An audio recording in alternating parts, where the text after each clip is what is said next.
Dukung timnas dengan cara yang berbeda. Outfit paling kece untuk nobar, main PS, nongkrong, hingga nyari gebetan nih. Kaos spesial dari Starting Eleven, merchandise edisi Timnas Day. Ada harga spesial selama masa pre-order. Klik link di deskripsi untuk pre-order ya.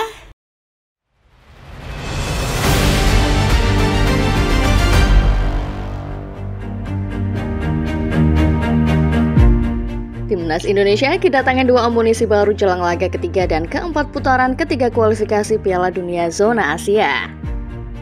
Mads Hilgers dan Eliano Reinders dikabarkan selangkah lagi menuntaskan proses naturalisasinya.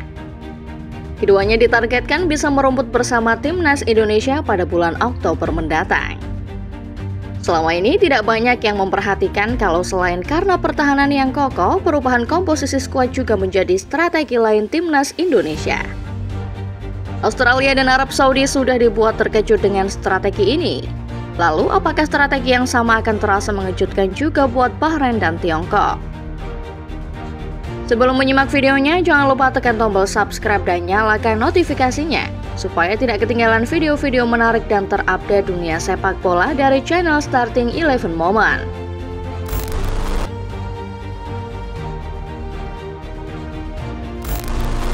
Timnas Indonesia telah melewati dua laga pembuka putaran ketiga kualifikasi Piala Dunia dengan hasil cukup memuaskan. Berhadapan dengan Arab Saudi dan Australia, armada Sintayong berhasil mengumpulkan 2 poin. Kendati tidak bisa merebut 3 angka, hasil seri sudah cukup membuktikan kalau Indonesia punya kualitas mengimbangi dua raksasa Asia tersebut. Grup C yang dihuni Indonesia notabene adalah grup yang berat. Penghuninya adalah para raksasa Asia seperti Arab Saudi, Jepang, dan Australia. Namun untuk Timnas Indonesia setidaknya 2 dari 3 raksasa tersebut sudah dilewati. Matchday ketiga dan keempat harapannya bisa jadi momen mendulang poin. Memang di matchday ketiga dan keempat Indonesia bakal bermain sebagai tim tamu. Pertama, skuad besutan Sintayong akan melawat ke Bahrain National Stadium untuk menantang Bahrain. Berikutnya, JIZ dan kawan-kawan akan sambangi Kiangdo Youth Football Stadium untuk berhadapan dengan Timnas Tiongkok. Dari semua lawan Indonesia di grup C, Bahrain dan Tiongkok adalah 2 negara yang statusnya paling sedikit dijagokan. Kedua negara ini sejatinya tidak skuad Australia dan Arab Saudi yang memang sudah langganan Piala Dunia.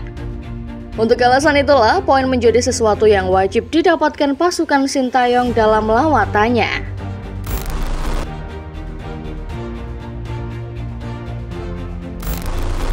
Selayaknya sebuah tim yang sedang gencar berburu pemain di bursa transfer, Indonesia perlahan mendapatkan pemain-pemain yang diimpikan pelatih Sintayong.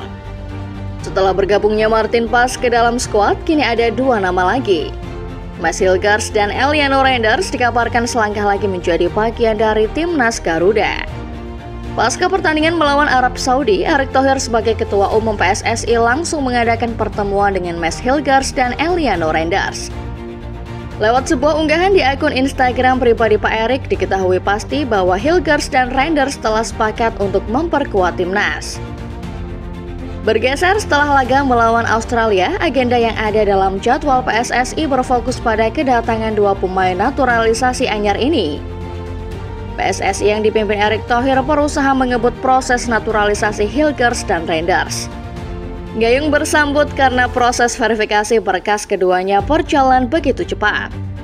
Berdasarkan kabar yang diambil dari berbagai sumber pada Kamis 12 September 2024, dokumen-dokumen Hilgers dan Reinders kabarnya sudah sampai di Presiden Joko Widodo. Setelah ditandatangani Presiden, berkas-berkas Hilgers dan Reinders akan dibawa ke rapat kerja DPR untuk kemudian disahkan sehingga keduanya bisa segera bermain. Menteri Pemuda dan Olahraga Dito Aryo Tejo mengungkapkan bahwa proses naturalisasi Mads Hilgers dan Eliano Reinders memang tengah dikebut. Dito berharap DPR segera meloloskan berkas-berkas kedua pemain berdarah Belanda tersebut.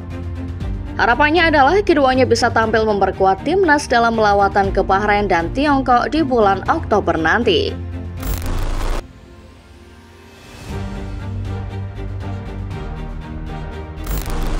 Ketika semua orang fokus melihat bagaimana transformasi skuad Indonesia, terutama lini pertahanan yang kian solid, tidak banyak yang memperhatikan strategi kecil Sintayong dan PSSI.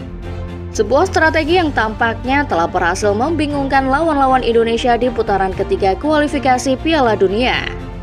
Perlu diketahui bahwa Indonesia tampil dengan skuad yang benar-benar berbeda dibanding dengan skuad Indonesia di putaran kedua.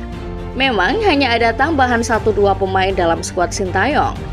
Namun tambahan 1-2 pemain ini telah berhasil membawa impact besar yang membuat dua raksasa seperti Arab Saudi dan Australia frustasi. Ketika Indonesia bersiap menghadapi Arab Saudi, The Green Falcon tentu tidak mengantisipasi kedatangan Martin Paes. Ekspektasi mereka pastinya gawang Indonesia bakal dikawal Hernando Ari. Namun lewat pengumuman mengejutkan, Martin Paes akhirnya bergabung dan jadi berhasil menghalau peluang-peluang Arab Saudi dalam hasil seri 1-1 di Jeddah. Berikutnya di laga melawan Australia, skuad Socceroos bisa sedikit optimis mengingat mereka pernah membantai Indonesia 4-0 di ajang Piala Asia. Namun Australia dibuat terkejut karena skuad Garuda sekarang sudah jauh berbeda. Setidaknya ada 6 muka baru yang masuk ke dalam skuad dan tidak ada dalam kekalahan Indonesia di Piala Asia. Entah berkaitan atau tidak, setidaknya perubahan komposisi skuad di dua laga awal telah membuat Australia dan Arab Saudi frustasi. Arab dibuat frustasi dengan rapatnya barisan pertahanan Indonesia sehingga hanya bisa bermain imbang 1-1. Sementara Australia mengalami nasib yang sama hingga dipaksa bermain seri tanpa gol. Bahrain dan Tiongkok tampaknya juga bakal dibuat kebingungan.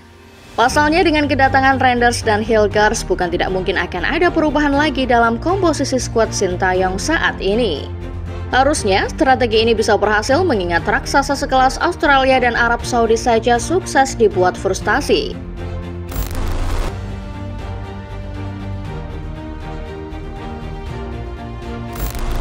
Melihat perkembangan timnas Indonesia yang sudah begitu pesat, masyarakat Indonesia boleh kembali bermimpi menyaksikan merah putih berkibar di ajang Piala Dunia.